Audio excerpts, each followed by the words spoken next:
ਆ ਲਓ ਹੁਣ ਤੁਸੀਂ ਕਰੋ, ਚੱਲਦੀ ਪਈ ਹੈ।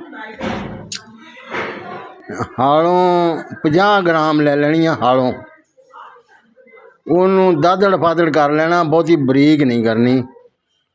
ਉਹਦੇ ਵਿੱਚ ਨਾਰੀਅਲ ਠੂਠੀ ਜਿਹਨੂੰ ਆਪਾਂ ਕਹਿੰਦੇ ਹਾਂ ਉਹ 50 ਗ੍ਰਾਮ ਪਾ ਲਈ। 100 ਗ੍ਰਾਮ ਪਾ ਲਈ। ਬਦਾਮਾਂ ਦੀਆਂ ਗਿਰੀਆਂ ਹਸਬੇ ਜ਼ਰੂਰਤ, ਜਿੰਨੀ ਤੇਰਾ ਦਿਲ ਕਰੇ। ਅੱਧ ਪਾ ਲਈ। ਛਟਾਂਕ ਪਾ ਲਈ। ਉਹਨਾਂ ਨੂੰ ਵੀ ਕੁੱਟ ਕੇ ਦਾਦੜ ਫਾਦੜ ਕਰਕੇ 1.25 ਕਿਲੋ 1.5 ਕਿਲੋ ਦੁੱਧ ਲੈ ਲੈਣਾ ਖਾਲਸ।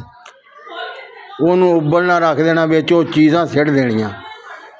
ਅਗਰ ਖਾਣਾ ਆ ਤੁਸੀਂ ਮਿੱਠਾ ਤਾਂ ਮਿੱਠਾ ਵੀ ਪਾ ਲਓ, ਅਗਰ ਖਾਣਾ ਫਿੱਕਾ ਤਾਂ ਮਿੱਠਾ ਨਾ ਪਾਓ। ਉਹਨੂੰ 2 ਉਬਾਲੇ ਦਿਓਗੇ ਤਾਂ ਉਹ ਸੰਘਣਾ ਹੋ ਜਾਏਗਾ।